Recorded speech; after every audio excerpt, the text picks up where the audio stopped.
When you travel thousands of miles and set foot on the Mongolian grasslands for the first time, the first thing you'll notice isn't the endless sea of green or those white yurts scattered like pearls. It's the figures on horseback, weaving through the flocks. They're decked out in bright, traditional deal outfits with intricate silver headpieces that glow in the morning light. But what makes these Mongolian women truly beautiful isn't just their looks. It's the grassland spirit they carry in their bones, bold and straight-talking, like all nomads, but with that soft, gentle side that's uniquely feminine. Welcome to Mongolia, one of the most one-of-a-kind countries on the planet. Mongolian women have a relatively high status in traditional society, which stands in sharp contrast to other agricultural civilizations. Their deal costumes are made of silk, cotton, and leather, with color matching following a strict hierarchical system. Blue represents the sky, red symbolizes fire, and yellow signifies the earth. In the division of labor in nomadic society, Mongolian women take on key roles in animal husbandry. They are responsible for milking, making dairy products, and managing small livestock, tasks that require extremely high technical skills. A skilled Mongolian woman can milk 40 to 60 times a day and produce more than 20 types of dairy products, including milk wine, milk tofu, and milk skin. Mongolia's traditional marriage system has undergone complex historical evolution.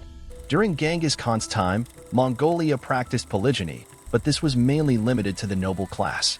Ordinary herdsmen were mostly monogamous because supporting multiple wives required a large number of livestock as economic support. According to the secret history of the Mongols, Genghis Khan himself had a principal wife, Orte, and several concubines. This system helped establish political alliances and expand power. Today, some remote Mongolian tribes still adhere to these traditions, but most have integrated with modern civilization. However, on the Mongolian grasslands, the expression of love is quite different from what we see in cities. There are no roses and chocolates, no candlelit dinners and romantic dates, but there is a more simple and sincere expression of emotion. Mongolian women's understanding of love focuses more on inner qualities and spiritual compatibility. When choosing a spouse, they value a man's character, ability, and sense of responsibility more than his outward appearance or material wealth.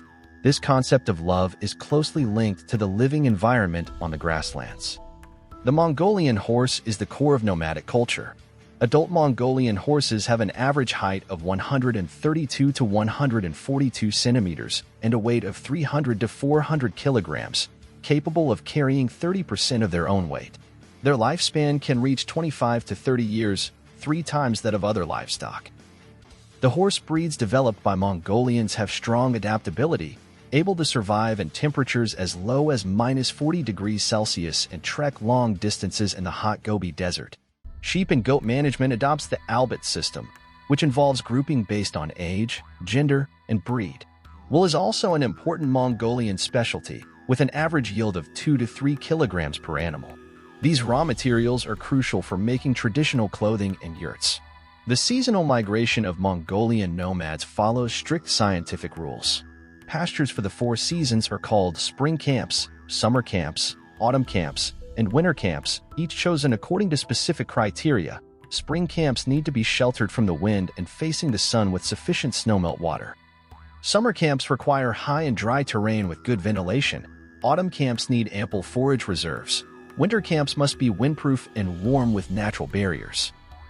Migration routes usually form fixed cycles, with a total distance of 800 to 1,200 kilometers.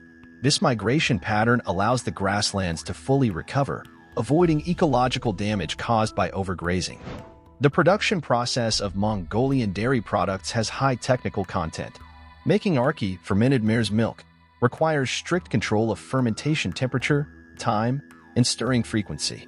During fermentation, the lactose content of mare's milk drops from 4.5% to 2.5%. The alcohol content reaches 1.5% to 3%, and rich probiotics are produced.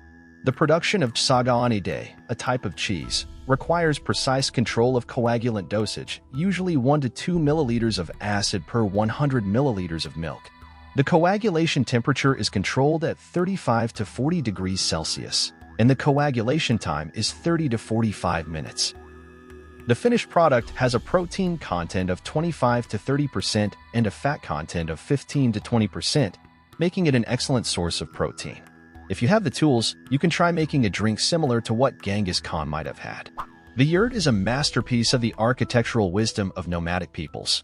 It consists of three main structures: kinna, lattice walls; uni, roof poles; and tono, central roof ring.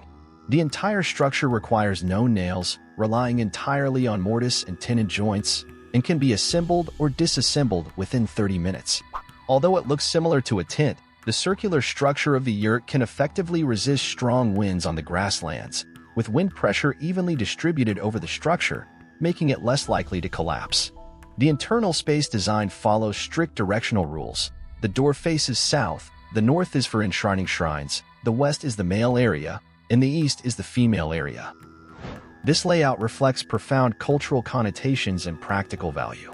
Mongolian traditional medical system integrates the essence of Chinese medicine, Tibetan medicine, and local shamanic medicine.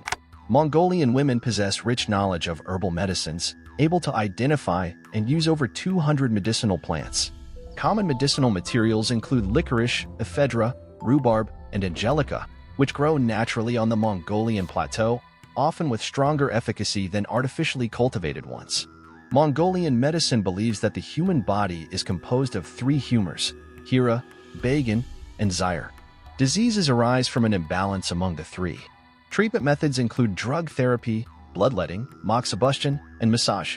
Mongolian women play an important role in family medical care, and their medical knowledge is passed down from generation to generation through oral teaching and personal instruction. To distinguish the four seasons, Mongolians developed a sophisticated astronomical calendar system. They judge the seasons based on changes in the position of the Big Dipper, dividing the year into 4 seasons and 12 months. Mongolians also predict weather changes based on animal behavior. Cattle and sheep gathering together usually indicate an impending snowstorm. A large number of birds flying south suggests that severe cold is coming. The growth status of plants is also an important meteorological indicator. The accuracy of these observation methods often exceeds that of modern weather forecasts.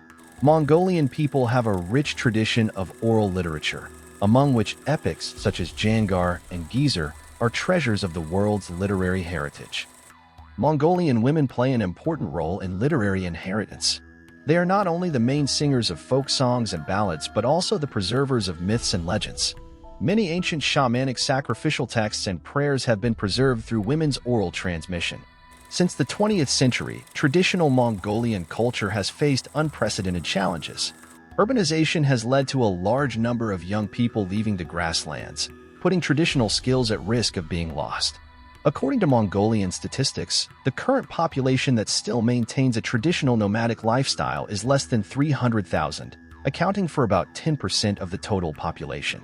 Climate change has also impacted the traditional way of life.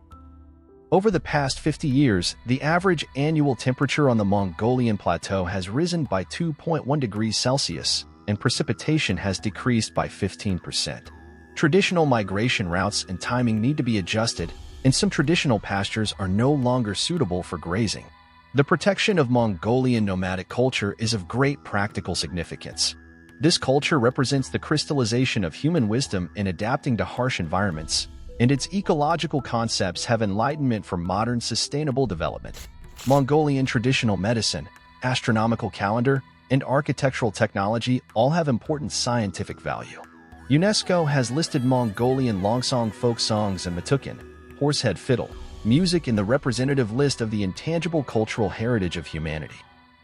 The Mongolian government has also formulated a series of protection measures, including the establishment of cultural protection zones, training of inheritors, and documentation and collation of literature. Once, Mongolia was regarded as a synonym for barbarism and aggression, and people only remembered Genghis Khan's invasions and killings, but ignored the civilized side of this nation. With the persistence of Mongolian women, they have preserved the nation's culture and knowledge. In modern times, it has finally shown its wonderful side. If you don't know where to go for your next trip, Mongolia might be your best choice.